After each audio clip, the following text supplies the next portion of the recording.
last years of the 19th century, that human affairs were being watched from the timeless worlds of space. No one could have dreamed we were being scrutinized as someone with a microscope studies creatures that swarm and multiply in a drop of water. Few men even considered the possibility of life on other planets. And yet, across the gulf of space, minds immeasurably superior to ours regarded this Earth with envious eyes. And slowly and surely, they drew their plans against us.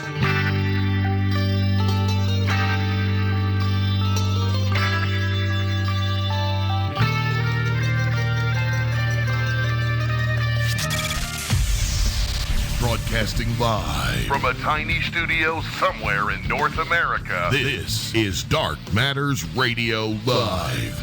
And now I give you your host, the Silverback of ufology. Here's Don Ecker. And here I am once again, ladies and gentlemen, as I've been called the Silverback of ufology. I'm still trying to figure out if that's a good thing or a bad thing. But last night we had one very, very heavy show.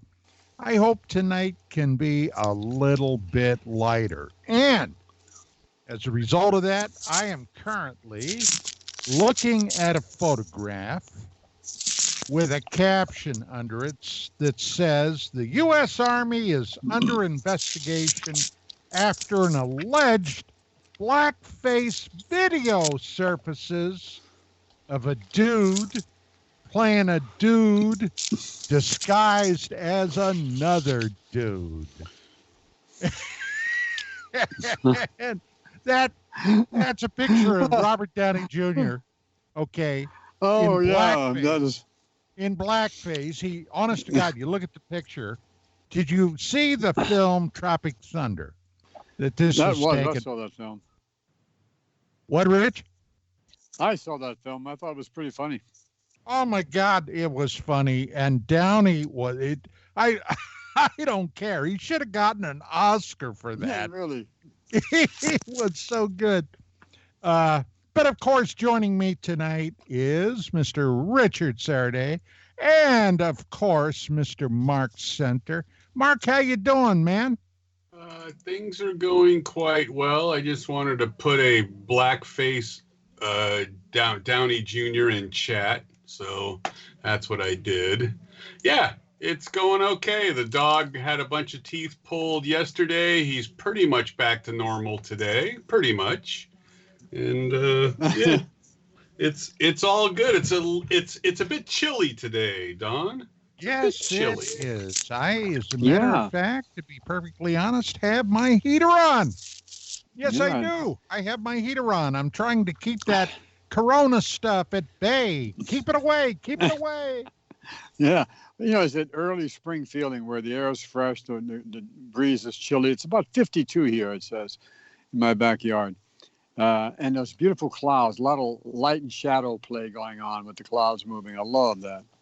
Well, the sun peeked out a couple of times today, but I got to tell you, after looking outside and going outside for a minute and coming back in, I said the hell with it, and I closed all my blinds. Oh, okay. You're hunkering down. That's what I did. I said the hell with it, and I closed my blinds, turned on some lights, and I've been pretending all day it's 8 o'clock at night. Okay, so what are you gonna do? Then about 3 o'clock in the morning, you'll be wide awake. Now, how do I pretend it's daytime? Put on all the lights. Yes, put on all the lights. That sounds like my life. You know, I got to bed about 3:17 this morning. You know, of course, I'm up about 7. But these days, it's that time of night, 3 o'clock in the morning. Boy, is the world quiet. Yes, you can hear a drip off the pine needle hit the ground.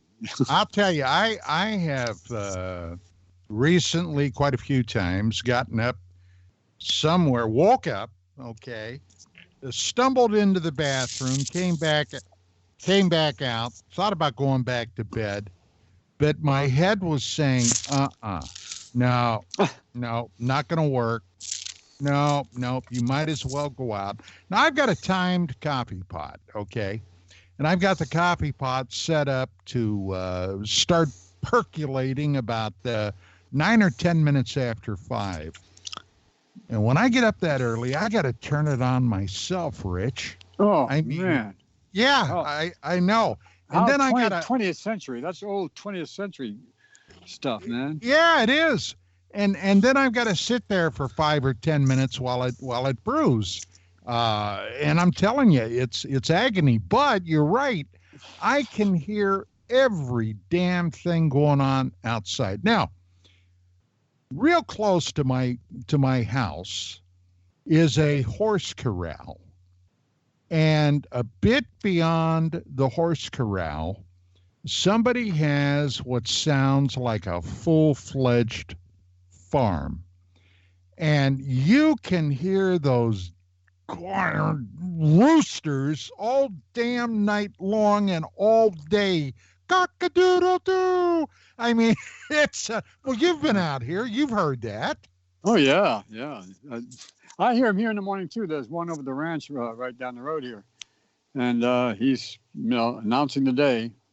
Here we go, guys. Up and down. Let's go. Oh, speaking of chickens and roosters, you're not going to believe this.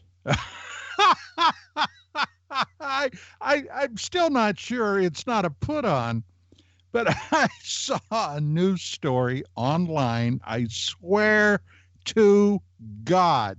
Mark, get on the computer there, buddy. Mm-hmm. Where PETA, has gone out and separated roosters from the hens so the roosters wouldn't rape the hens. I swear to God.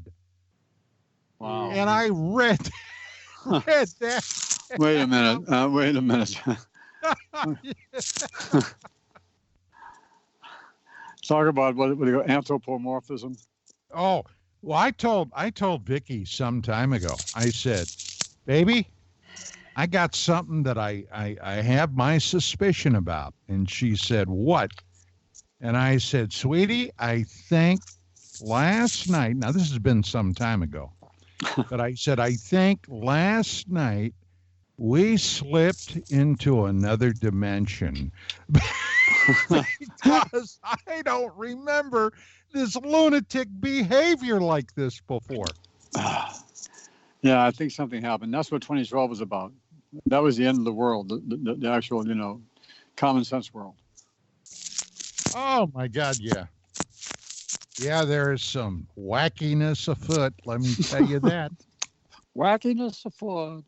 Yes, sir. So anyway, I spoke earlier today with our ace producer. That's your cue, Bill. Our ace producer. And he said, Don. Yes. He said, Don. Oh, Don.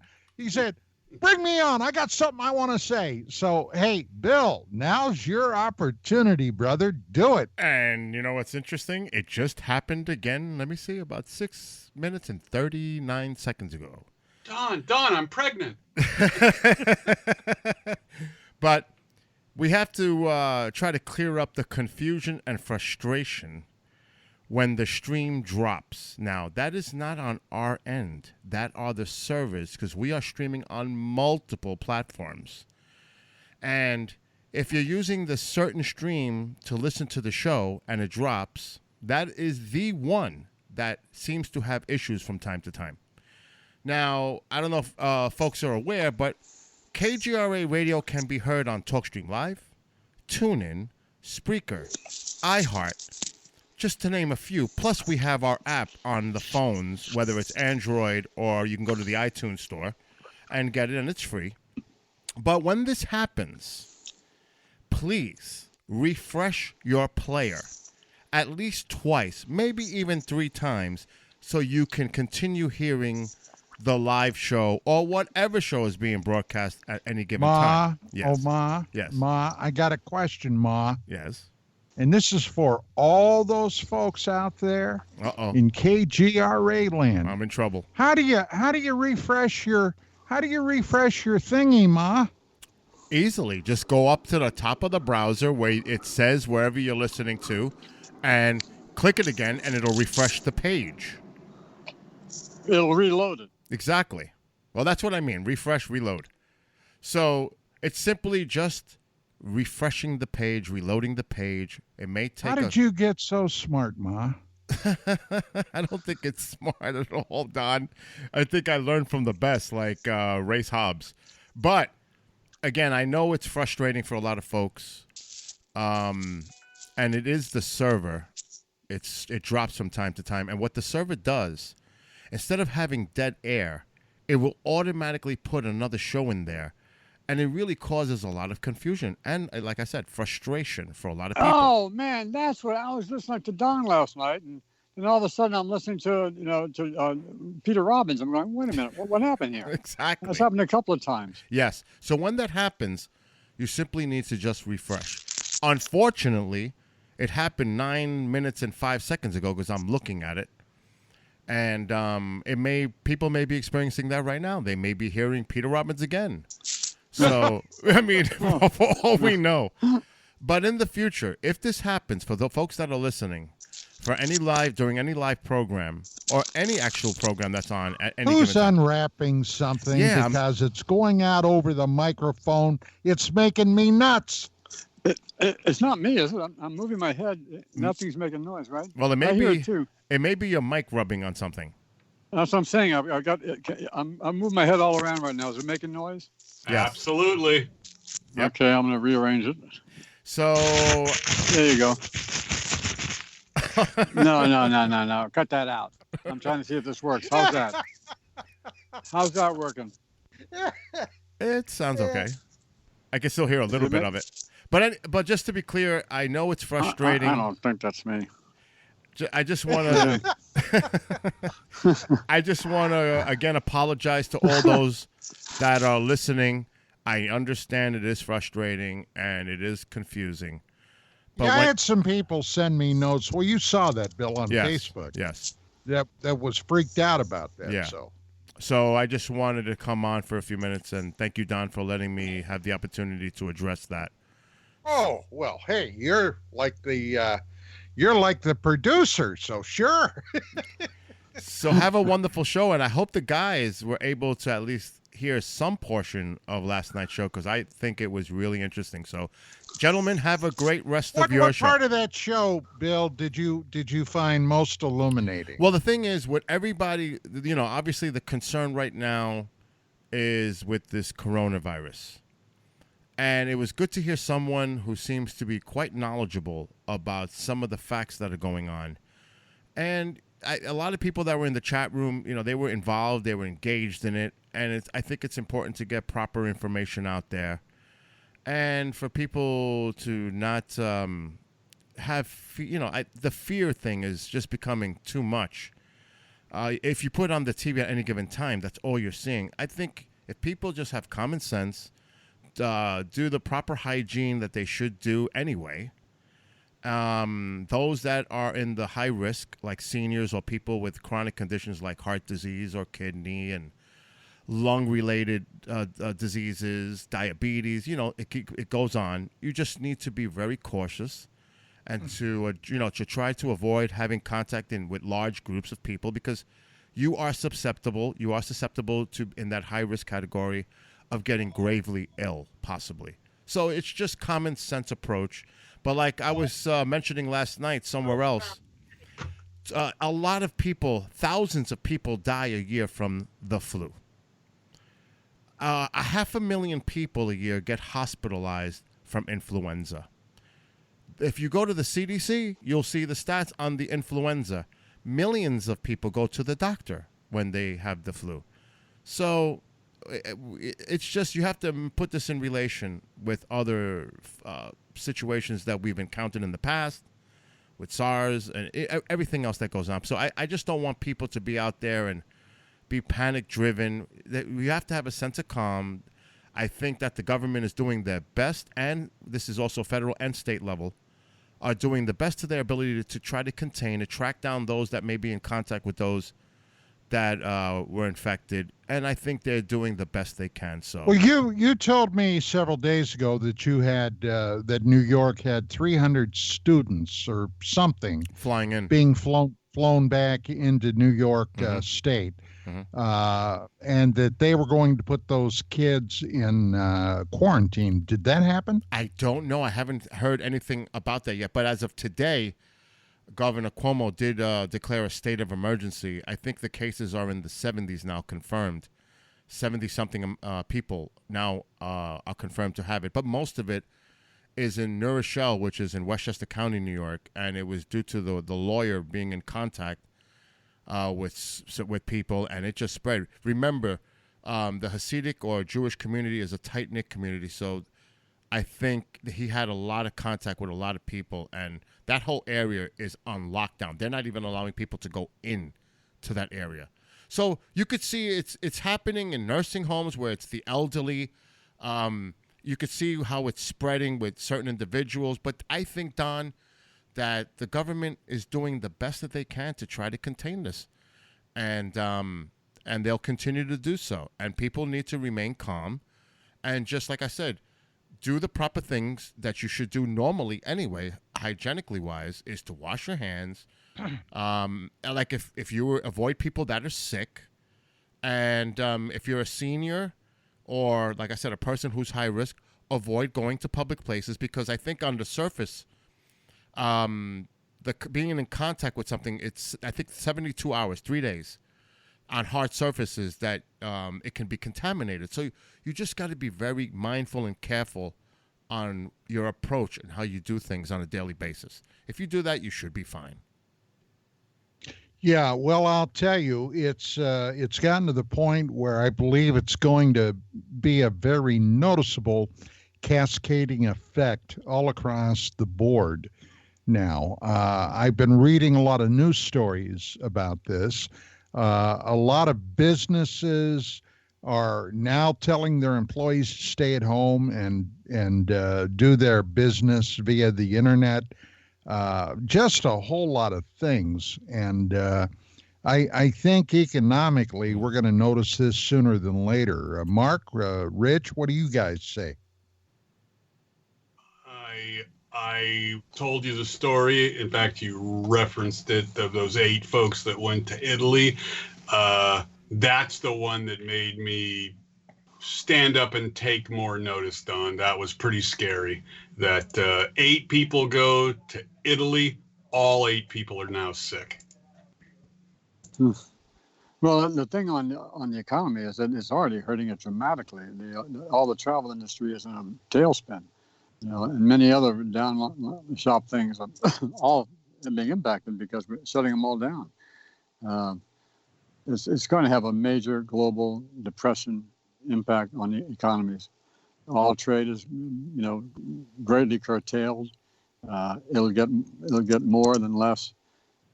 This thing this wave has not even come close to peaking. It's pretty hard to stop something which hides itself for so long, and then suddenly you're symptomatic and have been symptomatic all along and didn't even know it. It's like a bad science fiction movie.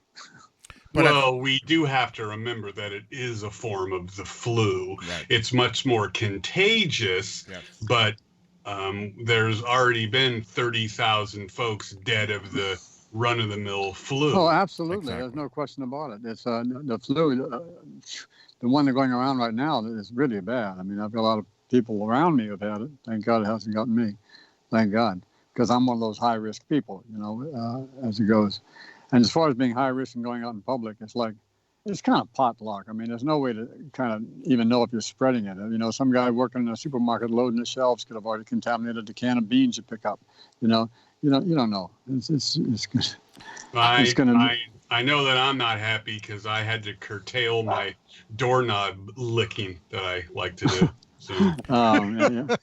The one thing I just want to add before I leave, you can see already its effect on events, concerts, movie theaters, even, especially like sports events. The NBA said they want the players to play even if it's in an empty arena. and continue Yeah. to play, because you have to remember there's a lot of people now that are going to be indoors. Can you imagine Netflix and Amazon Prime and some of these other streaming providers? They must be getting a crazy amount of people signing up now because they're going to spend more time indoors. And at the same time, a lot of these sports franchises, they have lucrative contracts with TV channels like Fox and ESPN. So they make a lot of money with this contract. They don't want to lose that. They can take the hit as far as people going in for sales. We don't want to. We want to keep things, keep the cork on the surface, man, as much as possible. And even talking about the Sweet 16 tournament, the NCAA basketball tournament, being played without any fans in the audiences, just the players playing on the court. It's going to be, a weird kind of look back on thing once we get through it.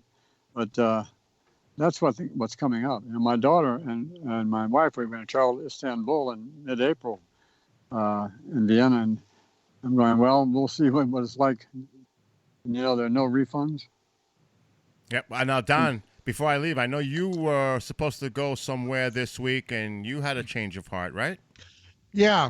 I had an appointment on this past Wednesday to go down to the VA hospital on Wilshire, and not to mention the horror that's the drive down from the San Fernando Valley to West LA on the 405, which is generally tailgate to tailgate. Okay, it's like a moving parking lot, but I was even willing to endure that. And then I started reading some of these news stories, and I said, nah, I'm not going to do that. I'm going to call them up and reschedule because I don't, I need the coronavirus like I need another hole in my head, and I just don't think I was going to chance that. So yeah. Well, gentlemen, have a great show, and in a few minutes we'll be taking that break. So have a great rest of your show to the three of you. Does that mean you're not going to send me a note? No. You're not. Okay, so if something happens and I just blow through that, you're not going to be upset, right? I won't have to hear. Ma is going to get upset. Anyway, gentlemen, have a great show. Well, I'm out of here. We got 4 minutes, Don. So For Mom what? won't get upset. 4 minutes for what? So Mom won't get upset. Oh, okay. Gotcha. So, real quick here, Stephen Bradford made us aware that the movie that he worked on, Case 347, it hit the streamers. So if you want to go up there and support Brad, Case 347, I know it's on the iTunes, possibly elsewhere. I haven't downloaded it yet, but I am going to. And let's look at this real quick. Right. Yeah, I had an invite to, and I believe Rich, you did too, to go to the screening of it, and Vic was having a particularly hard time, and she was invited too, and she didn't feel like going out anywhere, so I decided to stay home and take care of her. So right, I couldn't make it. He was the still photographer in the in the thing. At least that's what it says in the credits on the Internet Movie Database. And just wanted to throw it out there for you fans. Well, I'll tell you something else. Richard Gilliland, who's in the movie, he and I were drama classmates at the University of Kansas, and we used to get together and play tennis out here a lot back in the 70s when we were both just coming up through the ranks, so to speak. He's married to Jean Smart. Remember Jean Smart? Yeah. Oh, sure. Yeah. Another Kansan, Richard Gilliland was from KU. Jean Smart. It's a small world, isn't it? She played the president's wife in one of the 24 seasons, and She played one of the girls in Designing Women, one of the women. Yep. Yeah, I'll post a photo of her up here so the Good actress. people can be reminded of what she looks like. Yeah, she's a tremendous actress, really good actress. Hey, I gotta tell you guys, I've always been a huge. Well, you know what? I'm looking at the clock. This is going to take longer than 50 seconds, so I'm going to try to hit the mark tonight, guys. I mean, it's probably the first time ever that I'll have done that, but I'm going to try to hit the mark.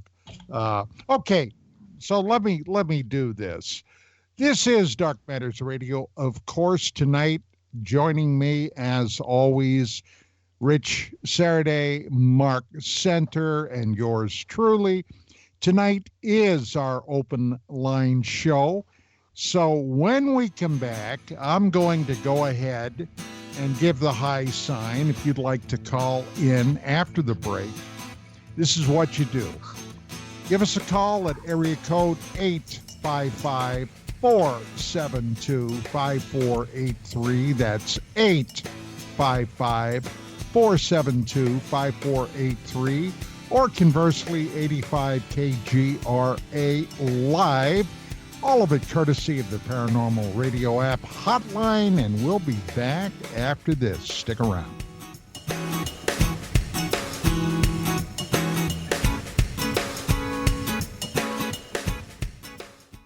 Why is it we're not very good with our health regimen until it's too late? We don't put oil in the car until the engine blows up. When the body's out of balance, your health is not so good. Give your body some love. Log on to GetTheT.com. That's GetTheT.com. Try our Life Change Tea, which cleanses you from harmful intruders.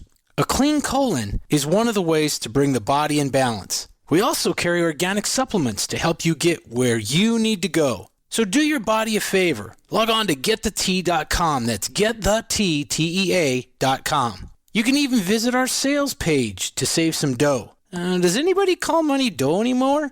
Anyway, if you're looking for short, helpful health tips, go to YouTube and punch in Health Matters Now. That's Health Matters Now. So, log on to GetTheT.com, shop, get balanced, then learn some cool tips at Health Matters Now. You'll be glad you did. That's GetTheT.com. Hey, this check is wrong. I worked a holiday and 7 hours of overtime. Not getting paid correctly is a real pain. It could also hurt our boss if our company provides out-of-compliance checks. That's right, construction companies doing business with the government can get fined, or officials of the companies can go to jail if the checks aren't right. It's a law. The Davis-Bacon Act has 30 compliance issues for every check, but there is an easy way for construction companies to be in compliance. EMARS offers Compliant Client, a web-based system that finds and corrects all 30 of the possible out-of-compliance check issues. Users of Compliant Client report an 80% savings in time and money. Running a weekly payroll usually takes about 5 minutes. All 15,000 plus clients of EMARS have never had a legal compliance issue. Plus, they sleep better on check day. Contact EMARS at emarsinc.com or call 480-595-0466. Coming this April 10th through the 12th, it's the 33rd Annual Ozark Mountain UFO Conference. Find out the latest information from speakers like author Whitley Strieber, Missing 411's David Paulides, The Devil's Den Abduction Terry Lovelace, Princess Janae from the Farsight Institute, and many more. There's a dinner with the Speakers Banquet Saturday night and Sunday's Life in the Universe panel hosted by George Norrie. Robin Bird and I will be there in the Vendors Mall, so come see us. Visit OzarkUFOConference.com for tickets. That's OzarkUFOConference.com. So, you love talk radio? Then you'll love TalkStreamLive.com. TalkStream Live is always on, 24/7 with the best streaming talk shows. Find your favorite talkers and discover some new ones. It's free, readily available online or on mobile with any smartphone or tablet. Finding your favorite talk shows all in one place has gotten a whole lot easier. Just go to TalkStreamLive.com. Be sure to download the free apps from Google Play or the iTunes App Store. You listen to us, and we listen to you. And so does the CIA. KGRAradio.com.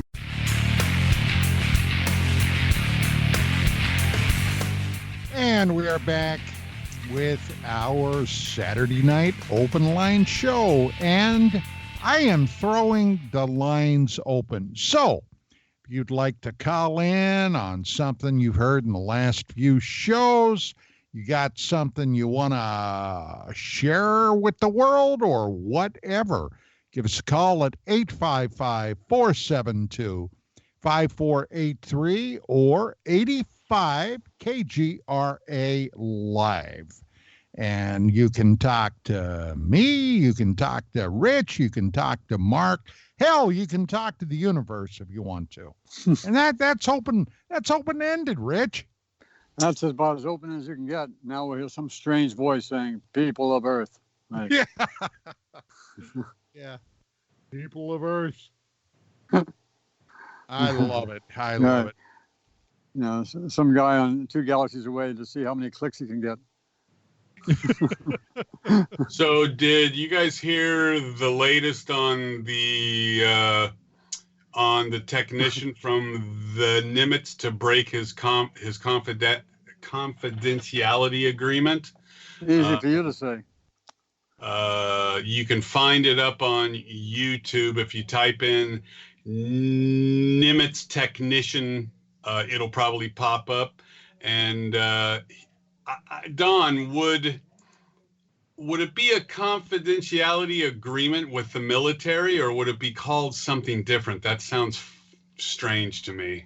Well, it's a military classification thing. Right.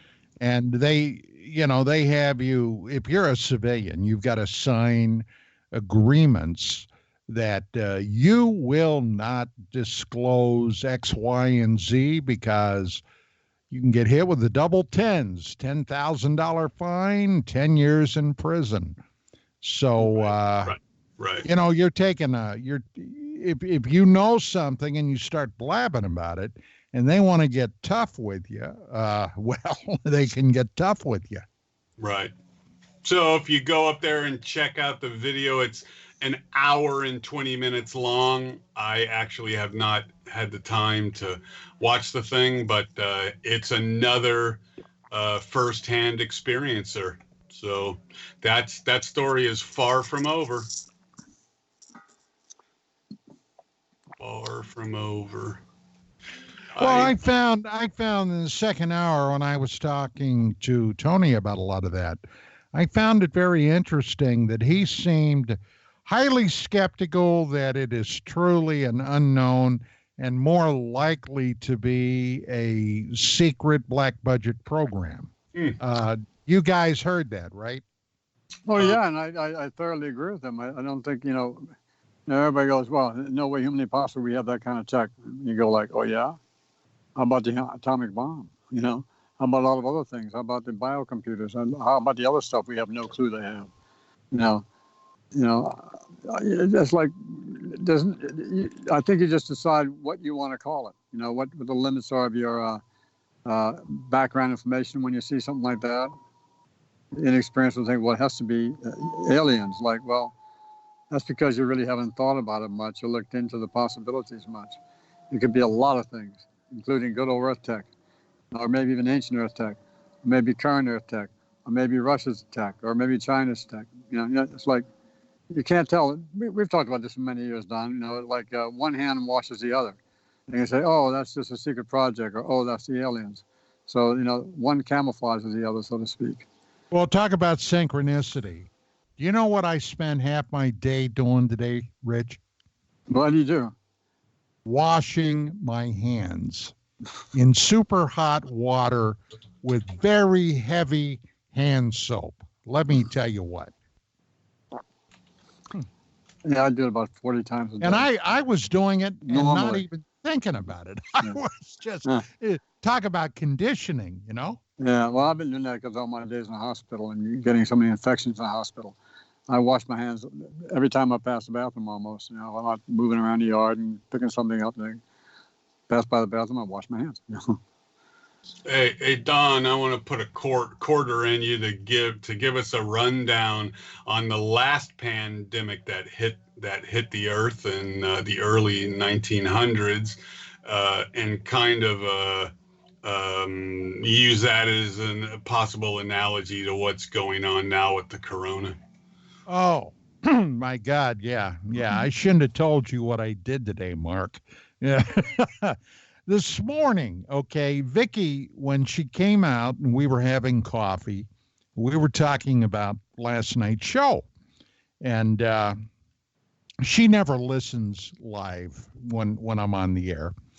So anyway, I'm telling her about, it's funny, but most people today have no clue about the 1917-1918 Spanish flu epidemic.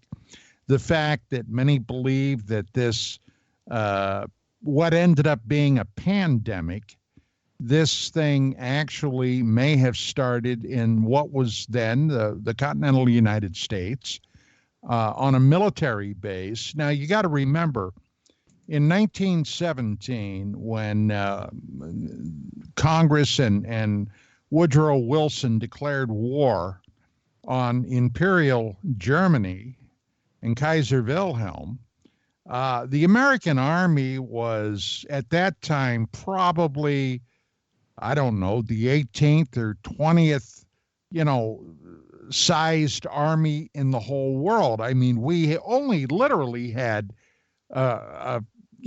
maybe 20, 30,000 people, period, in the armed forces. And that included, the Navy, the Marine Corps, et cetera. There was no Air Force then. And the Army had practically nothing in armaments.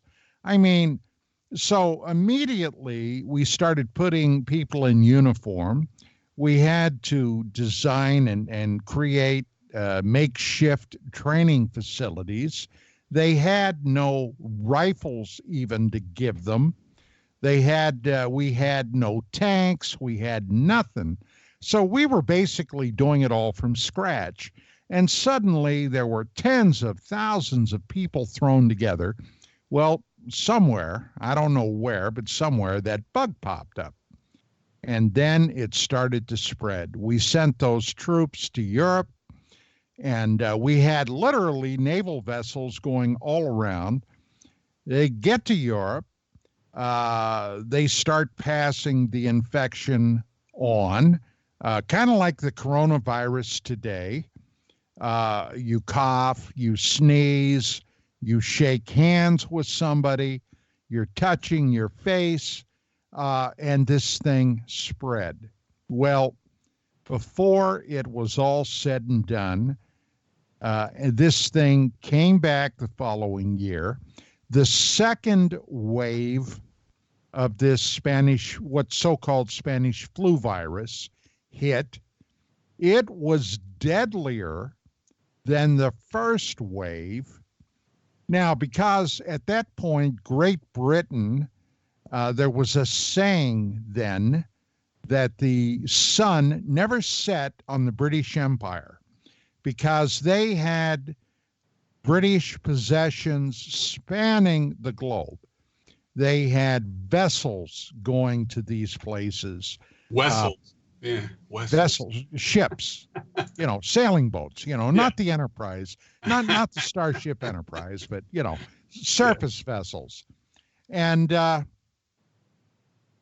before you know it, it was everywhere. New Zealand got hit hard. Australia got hit hard. It passed into East Asia, then West Asia.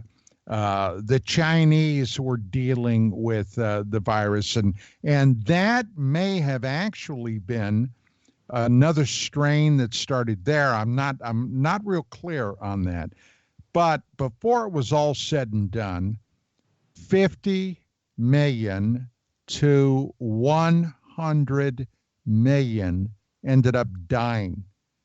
Now, here's a strange thing that I discovered.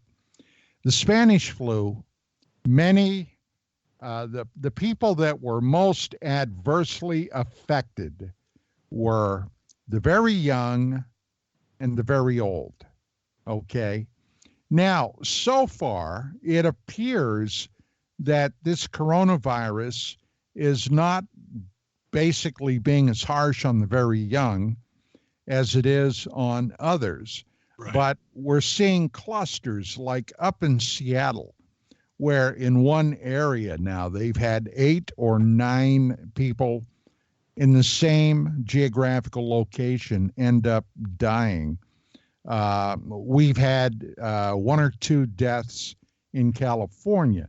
Now, that sounds scary, but when you actually look at how many people there are, for example, in California, I mean, hell, we're bigger than some nation states here in sunny Southern California. So 1 or 2 deaths from this, in the scheme of things, hey, how many people die every year of obesity, problems, heart disease, lung cancer? There's still a lot of people out there smoking with smoking-related diseases. Also, look at all the people who have died from opiates. Stuff is said about it, but that's like five years in, right? And granted, the flu, you can cough on somebody or whatever, but it's still a form of, it's a big problem. It's a big problem, and yet they don't talk about it that much. No, they don't. So I don't know. It's but it hey, it's still building in intensity. So at this point, there's really no way to know exactly how much of a problem it'll end up being. Right. Well, I think if we do, if it ends up not being as severe as it could be, it's a sure good shakedown cruise to see all the areas we need to step up and get handled. Get more respirators in place, get prepared for it. And I'm wondering, I think I see Commander Cobra is on the chat line. And, I wonder if he has any input about this or some of these, famous conspiratorial stories about FEMA camps, like out here at Fort Irwin, that talks about street, just lines on railroad tracks of boxcars set up with jail cells or bunk beds or something like that, and big enclosures like they're prepared for some incidents in the cities which might require them either isolate the population or hold people they remove from the city for violation of national law. If Charlie Deuce is out there, he is more than welcome to call in. 85 KGRA live there, Deuce. So if you have any thoughts about it, by all means, give us a buzz and share. It's hard to know because all that hot conspiracy stuff is so rampant, it has been since the internet started.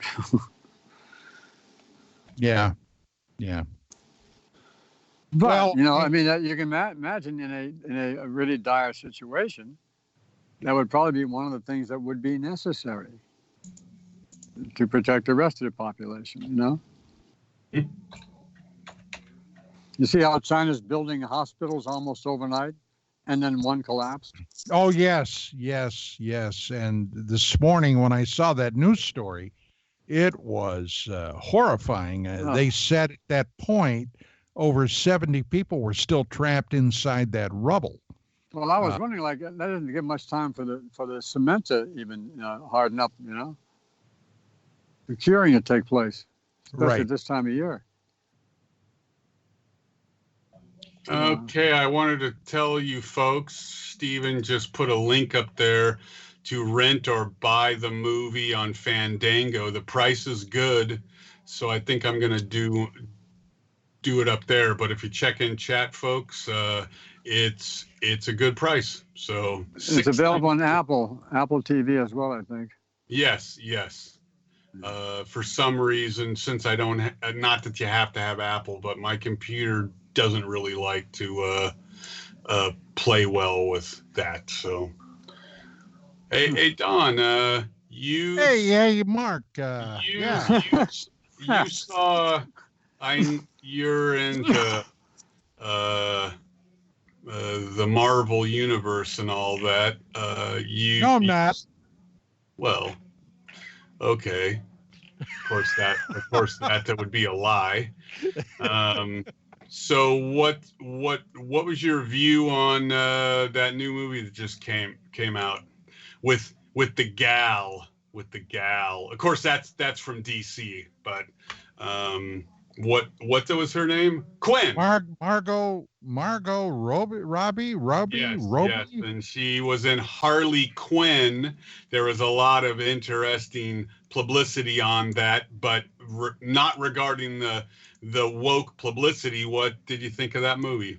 Well, I thought once again, one phrase kept running through my mind: fake news, fake news, fake news. No, I watched the movie, and I got to say, I found it enjoyable.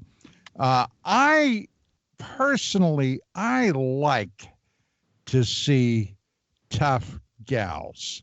I do. I like tough gals. I like gals that can get out there and kick butt, on the screen when they got to. I mean, hey, look, that chick that was in Alias, I can't think, and that's probably politically incorrect to call her a chick, tough. But, I can't think. She was married to Ben Affleck. Oh, come on. What was her name? And she was in that movie. Yeah, right. She was in the movie Peppermint. That's it. I loved that movie. I mean, here was a gal that the wrong people pushed her the wrong way, and she came back and took care of business. I like those kind of flicks, I really do. So Jennifer Gardner. Thank you. Jennifer Gardner, right? Thank you. Well, I like that one, and I also liked man, my brain isn't working. That similar film with the gal from Australia who had that great fight scene in the stairwell. Oh my God, Charlize Theron. Yeah, that was a great freaking fight, Don. I mean, it was believable, right? Oh yeah. Yeah. And there were some complaints by when they made the new Charlie's Angel, they really came out strong on the woke and the SJW stuff there, and the director blamed men for not going to see it, but then when you looked on the box office, men accounted for 52%, which was the highest rate amount. The women didn't turn out for it. So it's like, it's crazy, man. It's crazy.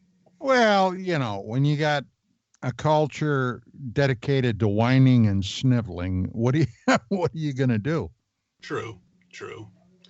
So you like the movie. So if you had to rate that against a Marvel universe movie, would you say that it holds up to, I don't know, like a Thor movie or something like that? No. I mean, some of the actual Marvel characters, I love Robert Downey Jr. I really do. Yeah. The guy is genuinely a great actor. The Sherlock Holmes movies that he did were fantastic. Tropic Thunder. Now, that was a Ben Stiller, basically a Ben Stiller movie. Yeah, and it was surprising. I didn't know what to expect, and I was blown out by it. Well, yeah, it was. I mean, hey, look, Cruise was in it, for God's sake. Tom Cruise. That was so great. Tom Cruise was in it, playing this fat little movie executive. It was funny. It was a great satire. Oh, yeah, it was. And, that was basically probably considered by most to be a fluff piece, right? Sure. But look, Downey in that was a masterful performance.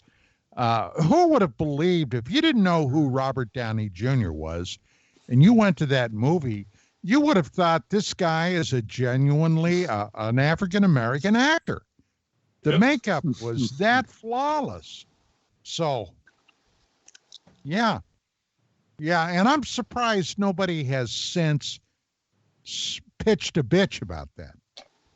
Yeah, well, I guess it's just outside of, it happened long enough ago. Hey, Well, it was kind of a commentary on that at the same time. It was kind of a satirical commentary on that blackface thing. Yeah.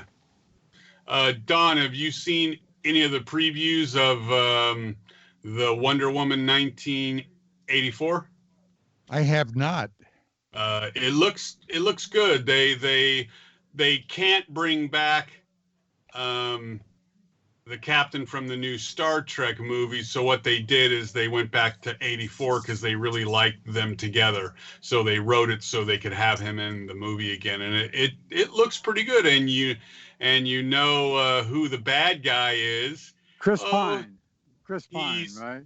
He's the guy from The Rookie, Don, and a certain 13 episode sci-fi show that got pulled off the air too soon.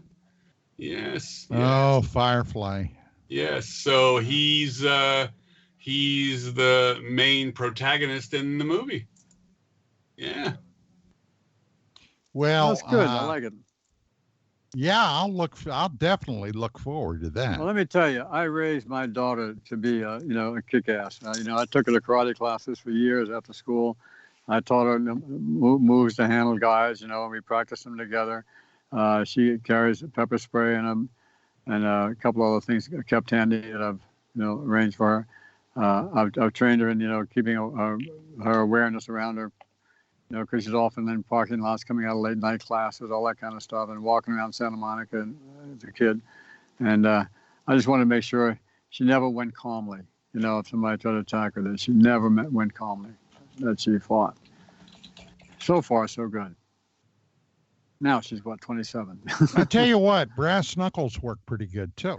Yeah, well, she's got something like that. I've taught her how to put her lipstick in her fist, and then now she's got something better. She's got the pepper spray. Make a fist with the pepper spray in your hand, and it's a hell of a wallop. I had it hit me in the arm, and it's like, okay, yeah, that works. Okay. Don't hit me. Not again, please. That's funny.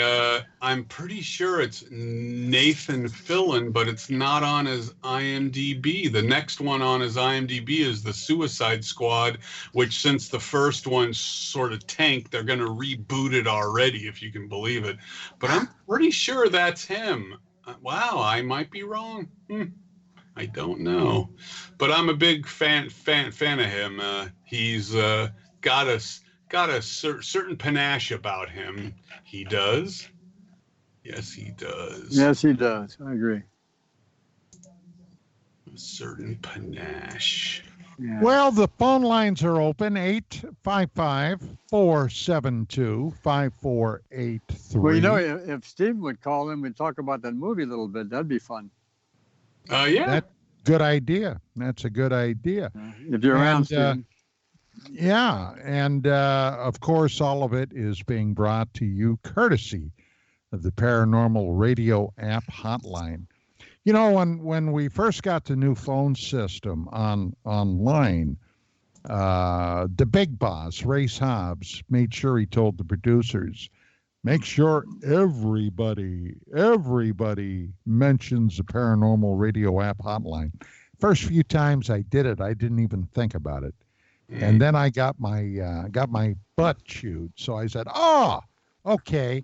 So I've got a big piece of paper here, and I've got that written down on it, scotch taped up, so I don't forget.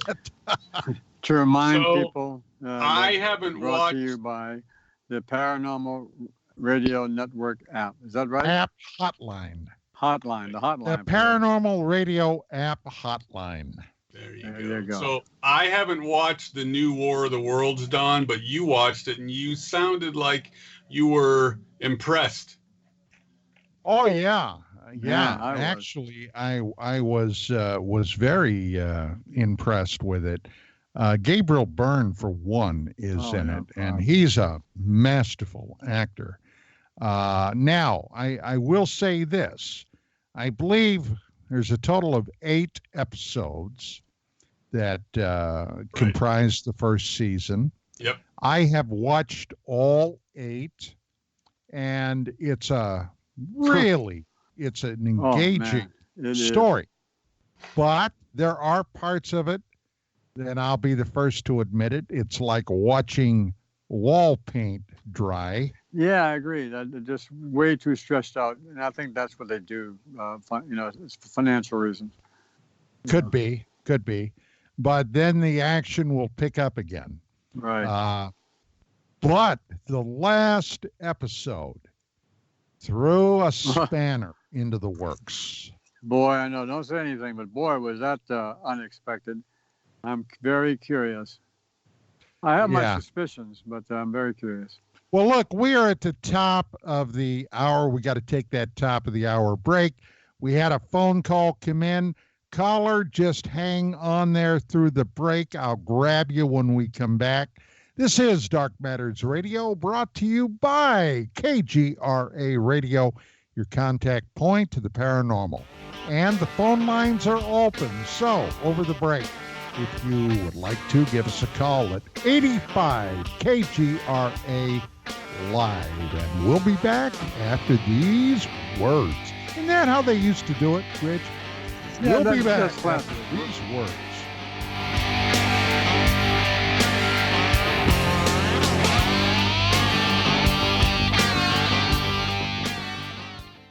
Join me, George Norrie, in Indian Wells, California, for the 8th Annual Contact in the Desert UFO Conference, May 29th to June 1st. Contact in the Desert is an epic weekend of adventure filled with exciting explorations into UFOs, ancient alien civilizations, crop circles, forbidden archaeology, disclosure, leading-edge science, and the newest evidence of ongoing contact, sightings, and leading-edge science. This amazing weekend offers lectures and workshops, exciting panels, and a luncheon that I'm hosting. Contact in the Desert also features leading experts including Linda Moulton Howe, Paul Hellyer, Stephen Greer, Emery Smith, Russell Targ, Doc Wallach, Leslie Kane, and many important researchers and scientists from all over the world.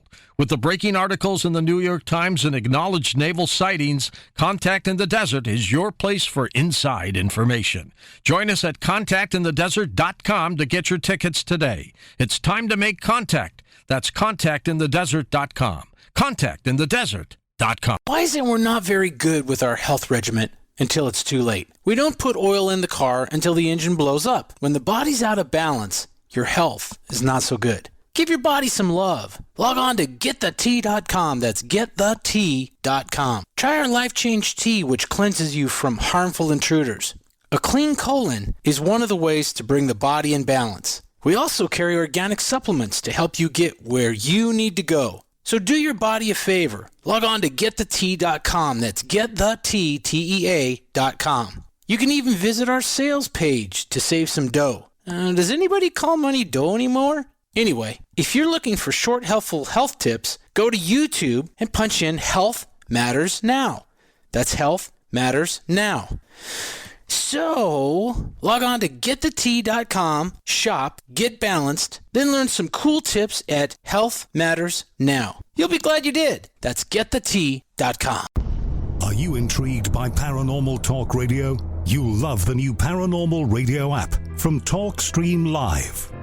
You'll find a great selection of talk shows covering UFOs, ghosts, strange phenomena, and much more. Download the Paranormal Radio app now and start listening to the very best in paranormal talk entertainment, including the network you're listening to right now. The Paranormal Radio app, free in Google Play and the iOS App Store.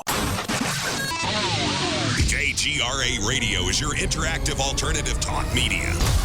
Sponsored by the Paranormal Radio app. The KGRA rolls out its new high-definition call-in phone lines. 855-472-5483. That's 85-KGRA-LIVE. The Paranormal Radio app hotline gives our listeners the ability to call in and interact with your favorite host. Post questions for the guest and win KGRA swag like t-shirts, books, DVDs, conference tickets, and more. Your interactive alternative talk media, KGRARadio.com. Now you have the inside contact for alternative talk radio. The Planet. KGRARadio.com.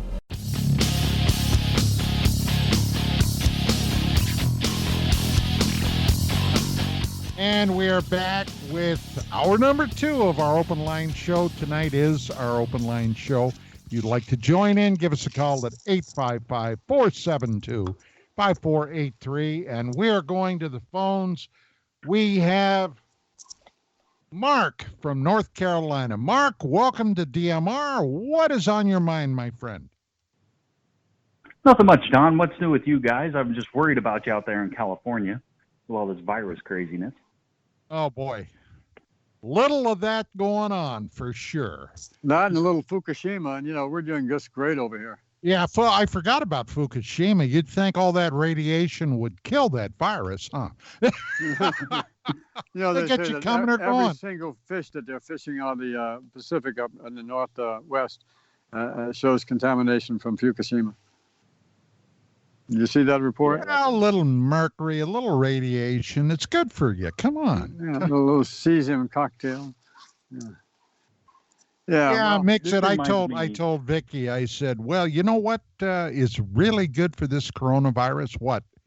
I said, honey, we got to get us a bottle or 2 of Irish whiskey. That's the ticket. Irish whiskey. Yeah, and besides, St. Patrick's Day is coming up. Oh, yes. You the know perfect solution. Perfect. What's really good for it is fresh squeezed orange juice. Yeah. And boy, are they falling off the trees right now, huh, Mark? And we have, as a matter of fact, this very morning, my wife, with only one arm works, right? She carried over to the table a half dozen oranges and then the cutting board and then the knife. And she said, Dawn, cut those. Yes, dear. So I cut them, and we have a brand new juicer. Santa Claus dropped it off the other day, and we've been juicing oranges. Nothing better. Jeff Bezos. He sent that thing to you. Yes, he did. Oh, they're putting up these Amazon drop-off return stores and pickup stores along out here in Woodland Hills. Yes. Topanga Canyon. It's going to be a whole new thing. Well, I'll tell you, Amazon is truly amazing. Now, I have been saying I'm going to do it. I haven't done it yet, but I am ordering some gasoline stabilizer, whatever the hell it is, to put in my stored gasoline for my electric generator for those times when, for whatever reason, the Edison Power Company decides to cut off the power. And that's what I'm going to do. So, Mark, what's been happening in your part of the world? It's just been all rain, and everybody's in a panic here, of course, and buying toilet paper. So, but that's all. Toilet paper? Spring's been pretty good, but I don't know why, but everybody's in a panic buying Newsprint toilet works. Well, you've Just got out in the woods. two hands, right? Right, left. Yeah. This kind of reminds me of when Rich was studying that hantavirus back in the day, in like the early 90s. And it also, I'm the guy who called in about the Susquehannock Indians and everything else. And that's basically how they were defeated. They were defeated by smallpox. That's all. Like the commanding officers of the British Army would just empty out the smallpox hospitals of all the blankets and sheets and everything else, meet up with the Indians, trade with them, give them to the Susquehannock. And they lived in fortified forts that looked like bullseyes. So, I mean, it would just go through and kill them all because they had no natural immunity. Yeah. Right. Intentional genocide. Yeah. Yep. Yeah, that was it. But this, I'd hate to say it, but it seems like a pretty mild death rate. But like 2 to 4%. I mean, that means the world for those 2 to 4% of people and their relatives. But we'll to see how it mutates. What happens as it mutates? Just like the Spanish Oddly enough, they say exactly. Oddly enough, they say the one we're getting is the mild strain because it just transfers better because it doesn't kill the host. Yeah. So as it travels over from across the ocean, but I do not want to work at an airport. True, man, you're not kidding. Has are they anybody are they heard testing people at anything you guys' about airports? supposedly that dog? There was a dog that came down with it. Yeah, I saw one news story on that, and then I've seen nothing else. Yeah, I know it's strange because I want to know more about that because to go across species that's scary, right, Don? That's scary. Yeah, well, I mean, basically all these influenza viruses come from different species. The original avian flu, was from birds. So now, of course, if this in fact is a mutated virus from a bat, which is what originally they were claiming, bats are mammals, but I don't know. They said that, of course, it originated right there by that biolab, and they want to rule it out because they say it's not weaponized. But there's nothing saying they were just studying the bat viruses and this exact one, like right before. I mean, there's recruiting posters that they have, and the same thing happened with us with when we brought the Japanese guy over for Lyme disease. He was on Plum Island there, studying like weaponizing Lyme disease, and then a couple of mice escape, and we're stuck with it. So I don't rule out that it wasn't a pathogen that they were studying. Not saying it's a bioweapon, but I think it was a pathogen that escaped them that they were studying. Because didn't they get this exact virus from Canada? Weren't they able to scan it off of Canada and get it for that lab? I don't recall, but let me ask all you guys a question. Mm-hmm. Do you recall the movie The Andromeda Strain? Absolutely. Mm-hmm. Yep. Do you guys remember what the deal was with that? Not really. It's been such a long time since I've watched it. Well, it was this material, I guess virus or whatever type of an agent it was, had been placed in a capsule, shot into space. I don't know why. I don't remember anymore the reason for that. But the capsule came back to Earth, landed, somehow it opened, and suddenly this contagion was running loose. And it was lethal, boy. Really, really lethal. So you told us once that you met Robert Weiss. He's the guy that directed that. Right. Okay. I interviewed Mr. Wise. Okay. Yeah, the day the Earth stood still as well. And the Sand Pebbles. Yeah. And Star Trek, the first movie. This guy was a giant. Oh, he was head of the Academy for years. Yeah. The snore of a movie, the first Star Trek. Yeah, but at least it was Star Trek. Absolutely. And there was no swear words in it like they have now when they're dropping F-bombs. Yeah. Well, speaking of, now I got to tell you, I watched the new episode of Picard. I've now seen all of them. And yeah, there are definitely some differences from the the regular series, but I find it very engaging. Have you other guys, have you watched that? I have it lined up, but I haven't started yet. I'm finishing up some other stuff. Of course, the joke that I heard that I told Don was the character Data makes an appearance, and the joke was, how did an android gain weight? Because his face is kind of bloated. Yeah, well, how old is he? I mean, come on. Yeah. Oh no, I'm just saying that it's kind of funny. Then they don't have the money, of course, to do the CGI to get him to look the way he did. But well, they could address it at some point. They could come up with some, kind of humorous or satisfactory humorous answer. Yeah. Did Okay, guys, we gotta get rolling. We've got another call that came in. Nice. Mark, was there anything else? Nope. Just want to wish you guys luck and stay safe out there. Okay, buddy. You too. Have a great weekend. Thanks, dude. We're gonna go to Massachusetts. We got our buddy Lib calling in. Lib, how you doing? Libertus. Hey, Don, I'm doing well. How are you? Hi, Rich. We're doing okay. Good. Hey, Don, I thought I would share with you and your listeners.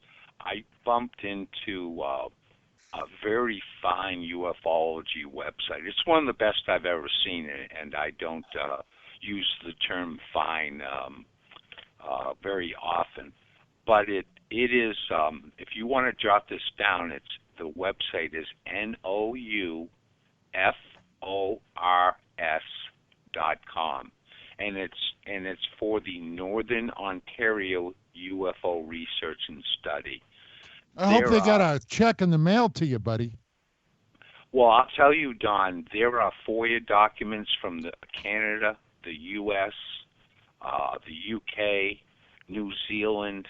There were sightings by police on here, cattle mutilations, crop circles. The guy has done a bucket load of work on this website, and it is absolute. There's even a cops and sauces section on there, Don. It's absolutely excellent, by the way.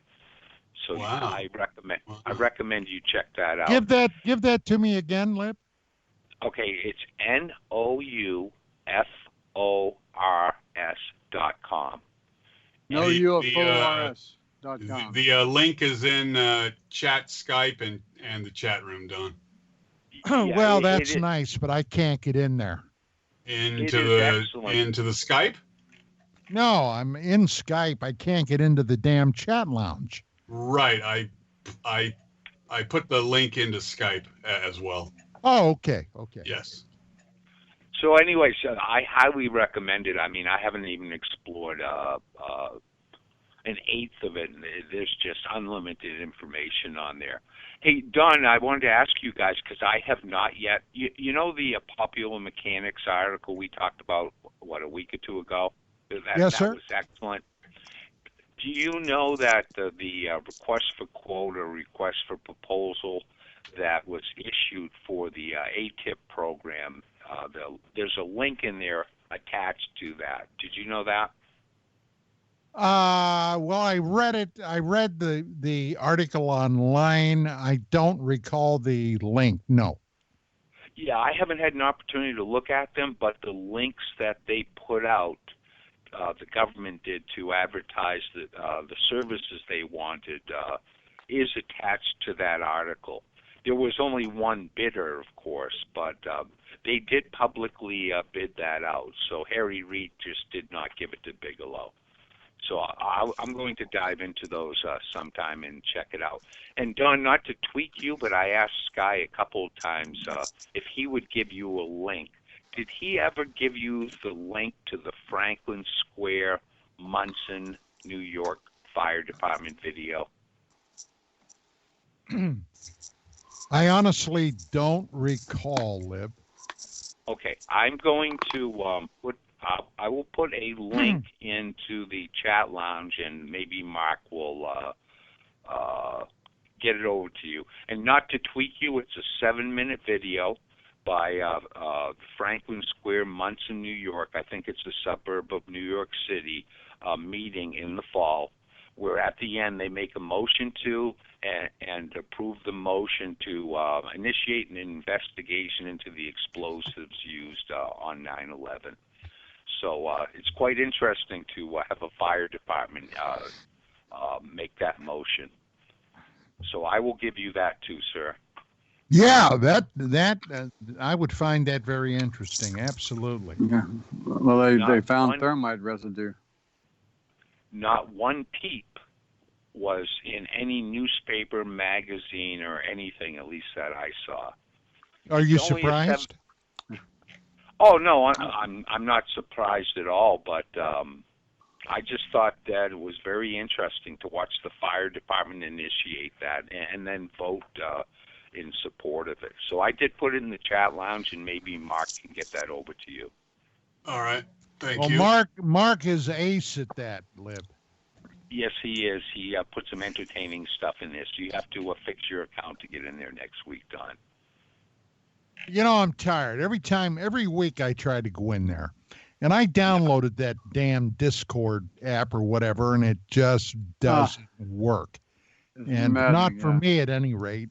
And tonight I tried to get in, and I clicked in, and it said join the thing, blah blah blah. So I joined it, and I was already on it once. All right, once or twice, and it says, "Oh, your email is already registered. You can't use that one."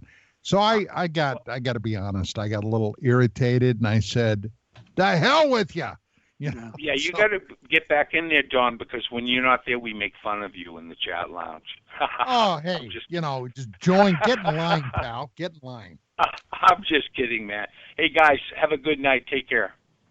All right. Thank you, bud. Take good. It's good to hear from you. See you. So I don't know if you saw this, Don, but there was a new report titled 15 Years Later, Psychic Magazine's Physics, concludes all 3 WTC towers collapsed due to controlled demolition. Well, there you go.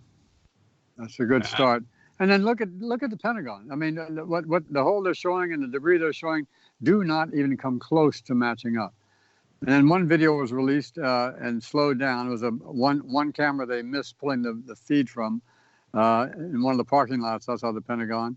So you see cars in the parking lot in front, and behind it, in very slow motion, you see what looks like a cruise missile dressed up to look like an airplane come in, about 6 feet off the ground, 10 feet off the ground, and go into the side of the Pentagon, which, could be phony or not phony. But I can tell you, just looking with your own eyes at the evidence of the crash wreck and the hole, it just does not match up. This whole thing was the fulfillment of the neocon request that if we just had some galvanizing incident to get us into the Middle East and create the American empire, we need our Pearl Harbor, and then voila, we get it. I don't trust anything about this. I think it's all very much more complicated than people think. All right, we're going back to the phones. We Sucker got punch. John from Missouri calling in. And John, good evening. How's it going? Hello, sir. Yes, I'm doing great. I had a 2-part question, if that's okay. Well, that's the idea. Go ahead. First of all, while the show was going on, Missouri got its first coronavirus case in St. Louis, and they've kind of been, already on edge here for a while. So, what would you and Rich and Mark kind of foresee in terms of what the public should look out for in terms of false flag things, whether it's, Jade Helm type situations that you mentioned about X-Files. And then the second thing, which I want to ask, because I'm a big fan of radio, and I'd like your guys' opinion on this. If KGRA said all the hosts had to have a video component, would you guys do it? Or you particularly, Don? That's just for you. Would I do a video component? Yes, if they said all the hosts had to have a video component. Now, the reason I say that, I'm a big... either or. What's that? An either or. Either you do video or you don't do the show? Yes, right. Well, I don't know. It all depends on what the paycheck was. It's just that easy, really. Well, I guess you're not going to do the show. That's the beauty of radio. Don't get distracted by looking at somebody stupid, sitting with earphones on in front of a microphone for 2 hours. You know what my wife would do? She'd demand that she had to put makeup on me, and then she would demand a paycheck. That's funny. Neutron in the chat said Rich would have a problem eating chips on the video. trying to hide it. You'd all be eating chips. We'd all be chipping together. That looks good. I think I'll get some. I had some mini pretzels, and I haven't had dinner yet tonight. And I was tempted to bring them in here. But then I thought, if I do that, Mark is going to blame Rich. Well, I'm not in the jacuzzi at least. I sure don't think I want a video feed when I'm in the jacuzzi. And you guys wouldn't either, Oh, yeah. You hear the gurgle. Rich, is that you? Yeah, that's me. Yeah. Well, I'll tell you, it's funny. It's just getting dark now, and tomorrow this will be, instead of being 6:22, it'll be 7:22. Oh, so we have those late afternoon lights. I got a problem, guys. I got a problem. Tomorrow is going to be the big time change, and I'm stuck with my wristwatch. Now, here's the deal. I found this wristwatch. This was before Christmas. I'm sure it was either 2001 or 2. And I just fell in love with this damn watch. It's got all the bells, all the whistles, And every year at daylight savings time, I had to go through hoops to get this damn thing set right. Well, somewhere along the line, I misplaced the manual. And then it had to be taken in. And this past year, Vicky took it into a place where they reconditioned the whole watch. It's gorgeous. They brought it back. She gave it to me on Christmas morning. I was just happy. And I thought, oh, God, I got my watch back. I'm truly in heaven. But now I got to figure out how to change the damn time. Okay. Well, that could occupy you for the evening. Oh, yeah. At least. I don't know what oh, God, which reminds me, I've got to change all the damn clocks, too. That's right. Well, your computer will change automatically, and my watch will change automatically, and your phone will change automatically, but the house clocks won't. Yeah. Yeah, I got to do it the old-fashioned way. And then my wristwatch. Absolutely.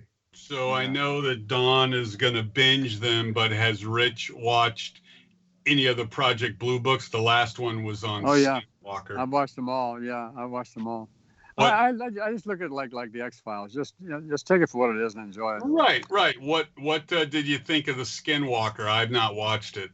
Well, I don't know quite what to think. They kind of pushed it this way and that. I love the actor playing the neighbor, though. I forget his name. He's a great actor. The big tall guy, that was dressed like the Skinwalker, but that was to scare off the people who might be endangered by it, like the kid, whatever. Right. But I think it's fun. I love the relationship between the two leads. Littlefinger and the other guy. And the little blonde Russian agent, she's pretty powerful for a little thing. I enjoy it. I'm just take it for what it is. I'm enjoying the whole thing. I like the previous episode. the MK Ultra elements. Mm-hmm. That's the thing is, it's actually quite true that we can produce, I think, in any human being just about we wanted, a set of conditions using technology to make them believe that they've been abducted by anything from a giant gnat to a classic gray. I think we have the combination of technologies experimented with in various programs to actually do that, and to use infrasound and other things to influence people. We live in a world where you don't know what anything is because it may not be what it seems. One hand washes the other. The ultimate goal of warfare, deception, weapons that are invisible and deceptive, Right. assassins who don't even know they're assassins, that kind of stuff. So it's a very a la colorful world. Candy Jones? Candy Jones and others. I remember encountering a few guys at UFO convention that had found out that they had a whole history they didn't remember, and involved volunteering for an assassination program in the Vietnam War. Guys around our age, they were hanging out with Linda Moulton Howe, and I was just kind of listening into the conversation going on around the table, and they were just listening too, and somehow I came around to that, and they talked a little bit about it and how it came about, how this guy was recognized. He was just working a job now in Texas, and he had a pretty good living. Life went smooth. They had a guy who got him a really good job and kind of checked in on him and everything else. And they had implanted kind of memories that he felt everything was hunky smooth until he ran into somebody who knew him before he went through this whole program and kept calling him by a different name and insisting, no, you're him. And he kind of thought the guy was nuts. He knew what to think about it. Then something else happened, and that began to cause, I guess, a little leakage. And then he told the guy who had gotten a job, he was having these experiences, and that guy turned out to be his handler. Well, Rich, we're at the break. I got to take a break. Yeah, okay. And ladies and gentlemen, this is our open line show. John, stand by.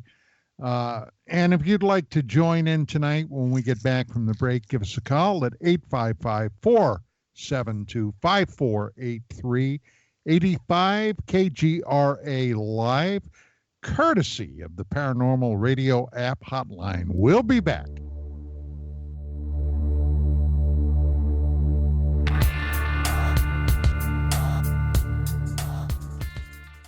Folks, this is very important information. What's to be said about CBD? AncientLifeOil.com. Our CBD is made from hemp and has 0.003 THC, which means this wonderful product won't get you high, no matter what amount you take. What does CBD do for the body? My hands are tied. But you can Google CBD benefits and be astounded. When you're finished reading, you'll want to log on to AncientLifeOil.com. That's AncientLifeOil.com and purchase. Life is good when you feel good. People are tired of pain. People are asking for non-GMO organic products to help them with, you fill in the blank. Legal in 49 states, and again, our CBD is made from hemp. Ancient Life Oil is about helping people one by one by one. If you wonder how good the product is, the CEO takes it every day without miss. AncientLifeOil.com. That's AncientLifeOil.com. Have a great day. Why is it we're not very good with our health regimen until it's too late? We don't put oil in the car until the engine blows up. When the body's out of balance, your health is not so good. Give your body some love. Log on to GetTheT.com. That's GetTheT.com. Try our Life Change Tea, which cleanses you from harmful intruders. A clean colon is one of the ways to bring the body in balance. We also carry organic supplements to help you get where you need to go. So do your body a favor. Log on to GetTheT.com. That's GetTheT.com. You can even visit our sales page to save some dough. Does anybody call money dough anymore? Anyway, if you're looking for short, helpful health tips, go to YouTube and punch in Health Matters Now. That's Health Matters Now. So, log on to GetTheT.com, shop, get balanced, then Then learn some cool tips at Health Matters Now. You'll be glad you did. That's getthetea.com. Hey, is that a new music app? Yeah, check it out. Surfer Music Discovery. It links to thousands of online stations, but the twist is you see the song names and artists that are now playing live. That's different. No guessing. Looks like a waterfall of music. So many formats. Rock, oldies, country, R&B, jazz, and a whole lot more. How's that spelled? Surfer. S-U-R-F-R. Is it expensive? It's free. No need to sign up or sign in. Get the Surfer Music app free from Google Play or the App Store.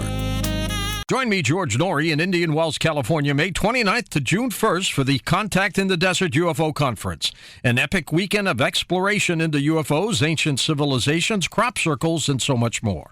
Over 150 lectures, panels, workshops, and events with leading experts: Paul Hellyer, Linda Moulton Howe, Nick Pope, Emery Smith, Stephen Greer, Russell Targ, Doc Wallach, Leslie Kane, and more. Get your tickets at contactinthedesert.com. It's time to make contact. Contactinthedesert.com. Mainstream media's most wanted. KGRAradio.com.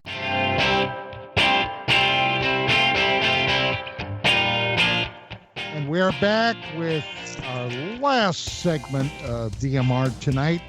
The lines are wide open if you'd like to join us. Give us a call at 85 KGRA Live, and we will entertain your call. I'm suffering from some phlegm. Oh, my God. I hope it's not the coronavirus. Oh, God. That's it, Don. You're on your way out. Oh, but man. just to put a period on that conversation, it's like, it's hard to know anymore. You know, it's like the report just now on the buildings were controlled demolitions. Right. Well, you know, a lot of people included that a long time ago, and it's like it doesn't happen that way unless it's not a controlled demolition. Not a building that tall, especially. They would stack perfectly on top of each other, and then say the series of explosions we heard was the sound of the one floor hitting the next floor, hitting the next floor. No, if you analyze the sound, it doesn't sound like that. You know, there's a gap. There's all these questions, but it's just hiding in plain sight. It's like, you know, don't believe what your lying eyes are telling you. Listen to what we're telling you. Listen to our experts tell you. No, that's just amazing that it happened that way, but that's how it happened. You know, and it's like we have paid an enormous. Well, I got to tell you, I price. don't even like to entertain that thought, because then if you do, what kind of door of horrors do you inadvertently open up and expose yourself to? Yeah. I mean, and what would be the intent? Well, perpetual empire. war, for God's sake? American empire, you know, the neoconservatives, the idea that we should dominate the world, you know, and knock down anybody who tries to, you know, overrule that. I mean, that was the big philosophy of the neocons. Remember, you read their what do you call it? You know, their declaration of what they want to see happen. You know, that's what they want to see happen. You know, that was back in what's his name in the Republican Senate that drove John Boehner crazy, the caucus, and what's his name? The left or wife when Tea Party. Yeah, the Tea Party guys. You know, that was their whole proposal and philosophy of, you know, their image of what America is supposed to be. You know, world empire. And, you know, the bigger the lie, the easier to sell. But I think, you know, really the story behind it is the big, rich, super rich rulers behind us, you know, the central bank kind of people and people whose name you'll never know, or some of the famous names like the Rothschilds and the Rhodes, all that stuff. This world we live in has been pretty well set up by them, you know, and, you know, they know pretty much which direction the future is gone because, you know, they build it that way. And it's like getting down to the fundamental source of all this stuff is really, really difficult. But for me, and I know a lot of people feel this way, Don, and probably you too, something profoundly changed in this country on November 22nd, 1963. You know, it was heartbreaking. And I think that was like the real dramatic I would certainly totally agree with that, Rich. I would.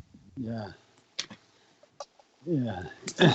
It was a Well, psychological John, either warfare. contribute or say good night. I'll shut up. I'm gonna give my sign off. I'm gonna give my sign off comment about one of the things I always liked about. I'm a big fan of the paranormal. I'm also a big fan of good radio, whether it's sports or news or whatever. Just good radio. And I always thought DMR was a good marriage of both. You know, you can look back at Long John. You can look back at Suits. You know, Coast to Coast.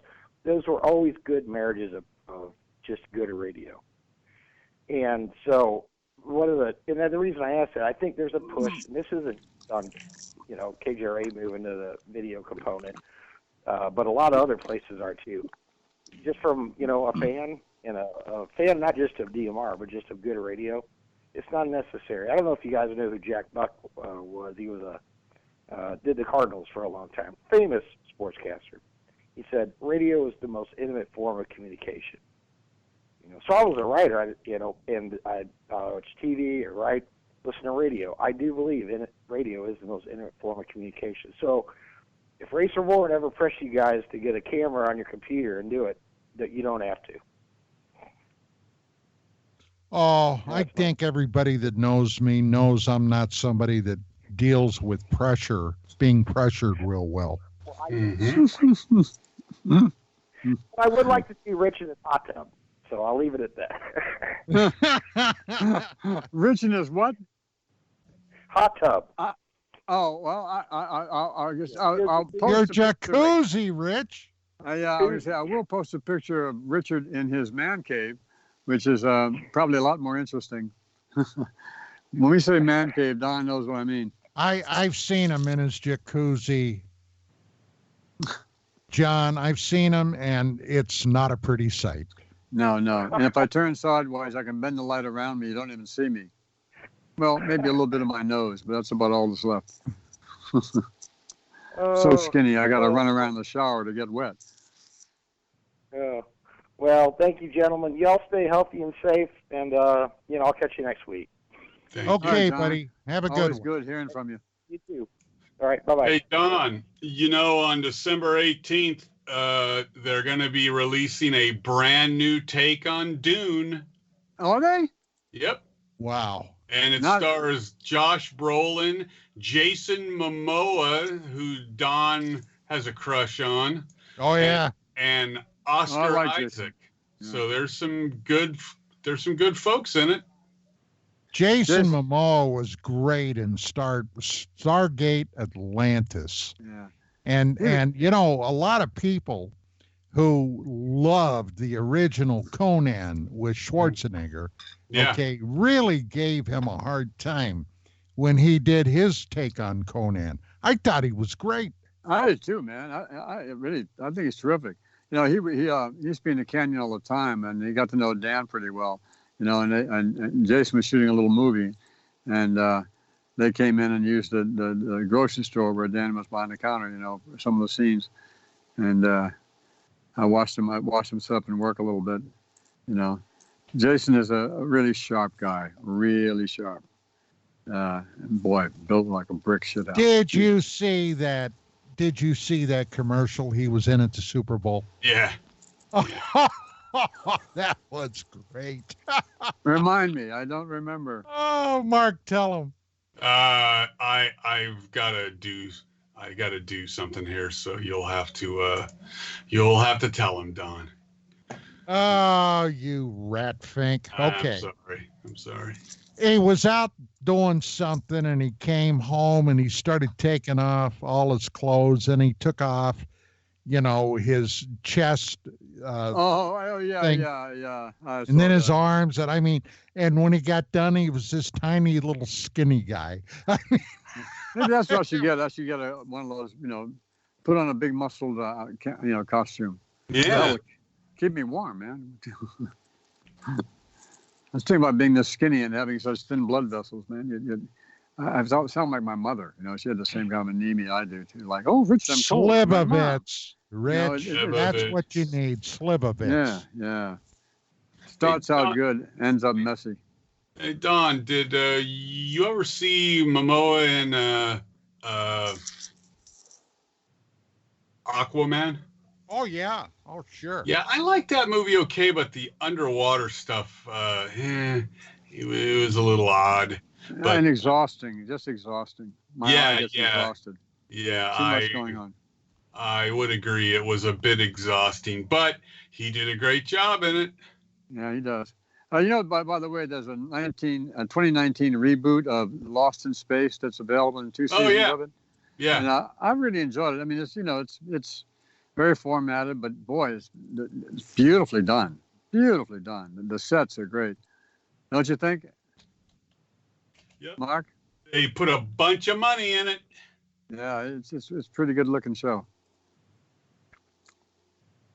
I don't know. I kind of miss Guy Williams, you know. Yeah. Well, it's pretty well done though. You'll see. Of course, the robot's a whole different animal than the original. Danger! Danger, Will Robinson! Danger! Yeah, well, this robot will scare the poo out of you. Oh. You know, now there's a guy that played Will Robinson. I can't think of his name offhand, but he's been around forever. My God, he's done so much TV and movies. You know what I'm talking about. The one that was the little kid in Lost in Space. I never saw it back then, you know. Well, he did. He was in Babylon 5.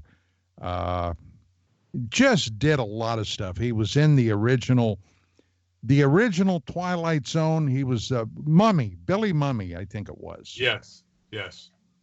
Billy Mummy. And, I've seen some interviews with him that are up on YouTube. And it really is some interesting stuff he talks about. Yeah.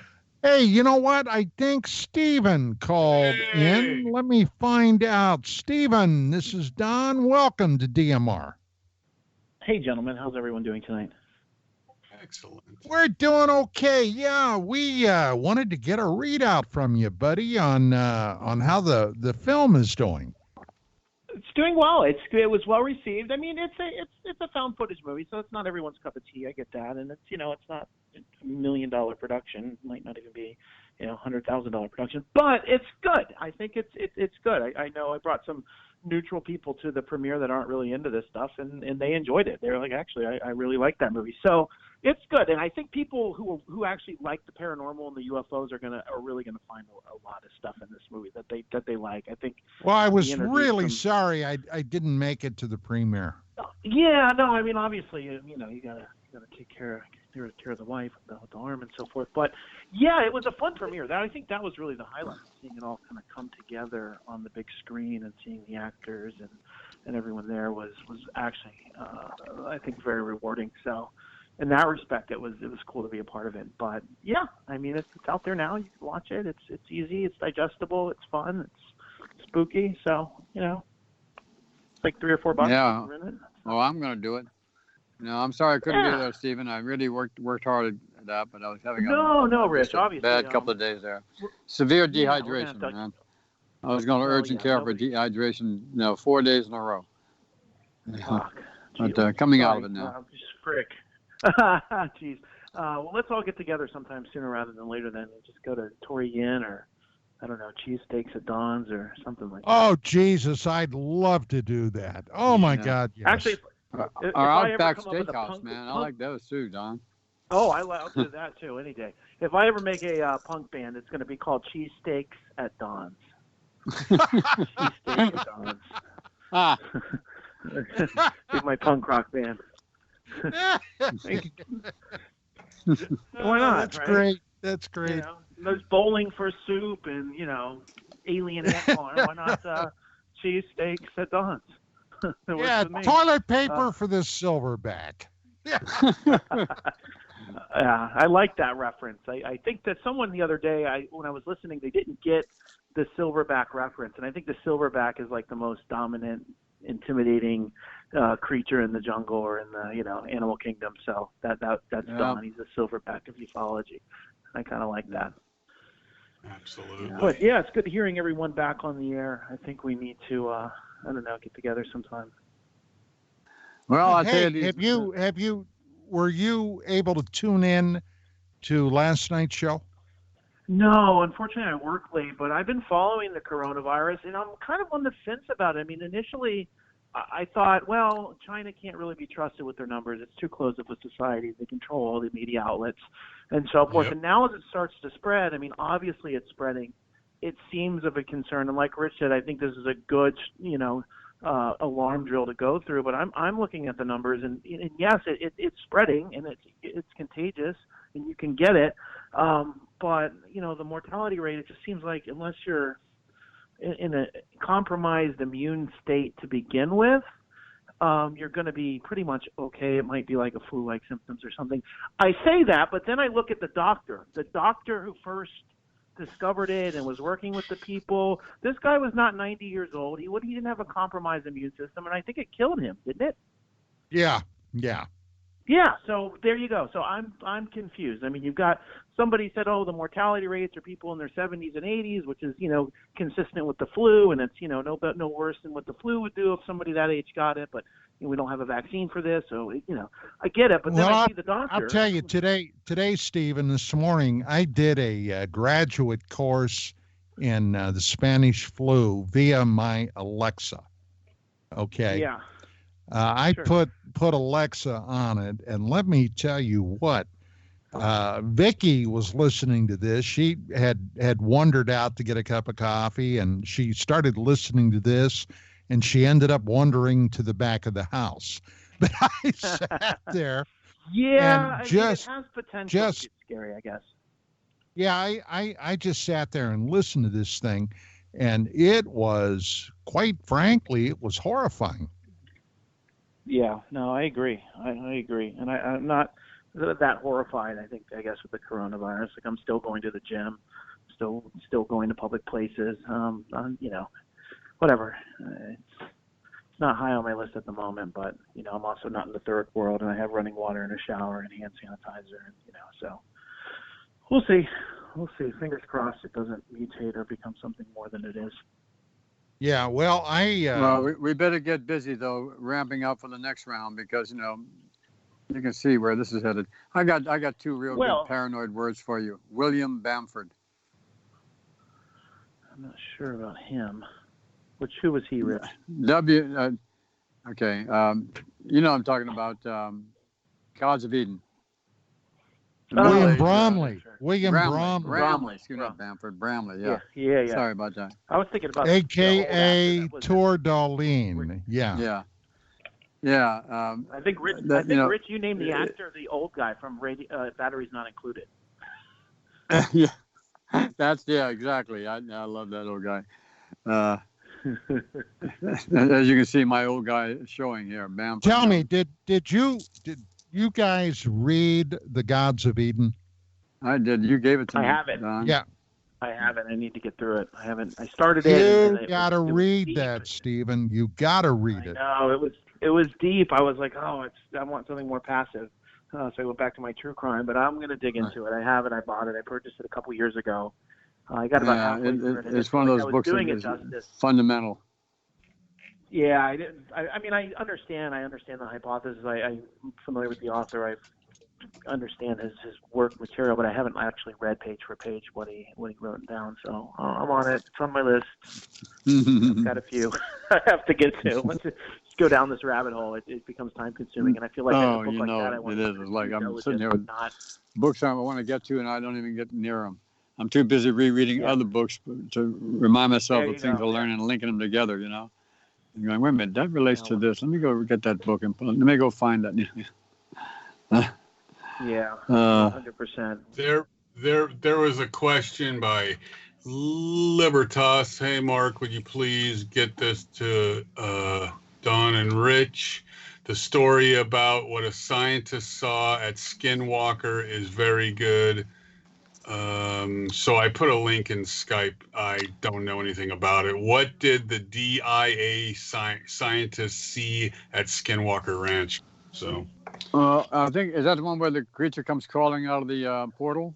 I have no idea. I think it's something. Yeah, I think it's the portal one where they. That's Colin Keller. Yeah, Keller. Came crawling out of the portal.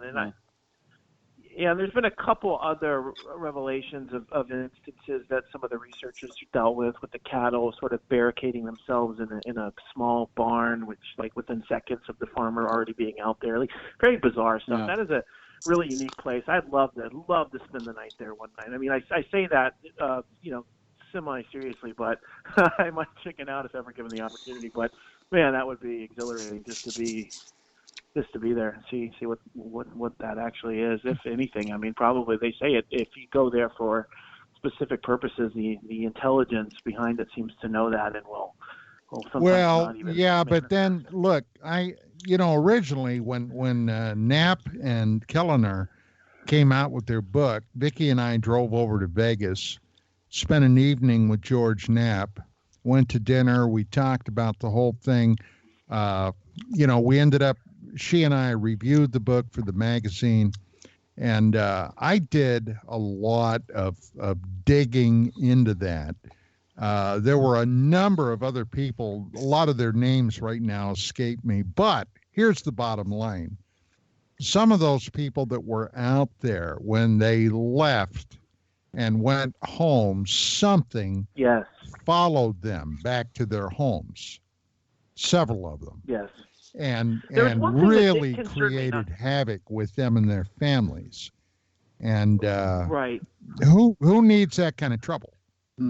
No, exactly. That's why I say I'm semi-serious when I bring it up. But one thing that did bother me when I was listening to one of their more contemporary reports on Skinwalker, and they said how although the Gorman guy sold the ranch to them, he was so, quote, interested in the topic that he volunteered his time to stay on the ranch for free as a ranch hand and help out NIDS and all of this. And from an investigative standpoint, I think that's such a mistake because you want to remove the one variable. You can say, this guy's been hoaxing it. He was hoaxing it before. He was hoaxing it afterwards. And what do? You let him like, oh, yeah, sure, you can just hang around the ranch and have a free go at it while we investigate. And then, wires cut over here or the whole manifest over there. I just feel like that was a dumb thing to do. When I heard that, I was like, it just gives the skeptic so much ammunition. Well, the main proponent who reported it was still on the ranch 24/7, even though after he sold it. So, you can easily go down that road when they should have just tossed the guy out and said, we'll take it from here. I was a little disappointed to hear that. Well, I think they were in a situation where, he was more useful to them there than not there. Right. And I don't think they were, at that point, I think they were pretty clear in the fact that he was not doing these things personally when, clipping the wires to the cameras, when he's nowhere near the site, it's happening, all that kind of stuff. I think it was a judgment call. I understand what you're saying. Hey, real quick here. You guys all saw the NASA footage from a week ago where it films that thing underneath it. Yeah, I saw that get debunked. It looked like that was supposedly NASA has confirmed that it broke off the ISS and they confirm the shape of the part. Now, can we really believe NASA? But they say that something basically snapped off the ISS, and that's what that thing was. Well, I wonder what caused it to snap off. I don't know. I put the photos in Skype chat. If you have, and I'll put the link to the video. But it was quite strange. Yeah, the shape doesn't match to me because I've seen the footage of what they say broke off, and it does. You can see it float off in the same area where that thing was, but that thing looks triangular, and the other thing that broke off looks like a lunchbox. But just back to the Skinwalker Ranch analogy, is if you were going to try to get to the bottom of the Gulf Breeze photographs and try to investigate it, you wouldn't do yourself any favors by saying, well, we came in with an investigative crew, and we like Walters so much, we decided to just keep Ed Walters on as our photography camera guy as we investigate the Gulf Breeze photographs. I think if he's a potential hoaxer, you'd want to distance yourself as far from him. I can tell you this, me and my family saw it, Bubba, off of Dustin. We were staying my extended family, my brothers, my nieces and nephews, and we're all gathered one evening on the 6th floor of one of the condos, the big porch overlooking the beach there in Dustin. And my nephew says, hey, what's that? And we look out, and right over the ocean, suddenly this thing that looks like a headlight just appears with a little bit of haze around it. And definitely, it looks like an old-fashioned car headlight. It's not like super bright or anything else. It's kind of yellowish, with a little rim to it. And then suddenly, one appeared next to it. And then, they kind of moved together jointly. Then they joined together, and then they retreated into a little red light and got obscured by kind of cloudiness and disappeared. And then 25 minutes later, it repeated the same cycle. Now, nearby is the Naval Weapons Research Area, so Bubba may be something we've developed, but I think it's very interesting. I see sometimes those videos of something that's described as having the look of a headlight, and that's just what Bubba looked like. But anyway, that's my other connection to the whole Gulf breeze thing, and Ed's photographs, reflections off the car, and stuff like that. Our investigative skills have to be refined for sure. There's nothing going on out there but military and just open water, and it's just even in 2020 it's sparse. There was one bar that we found. Outside the military base, which we got to tour, it was really not a lot going on. So I've got great visibility of the sky. That is one thing for sure. Well, guys, we are down to 1 minute for the end of the show. We will be back next week, of course.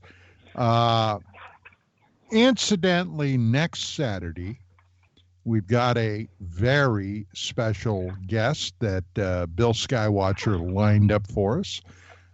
It's going to be quite a surprise. And with that being said, make sure you tune in. It's who knows what could happen. It's that kind of show. But but with that being said, keep your eyes pointed up, your ear to the ground. Have a great weekend. Everybody take precautions. There's wackiness afoot out there. And we'll see you in a week, I guess. Mark, did you have something you wanted to say? God bless Sam and Dean Winchester, and please wash your hands and don't lick those doorknobs. There you go. Well, that's it for tonight, everybody. Take care, and we'll see you then.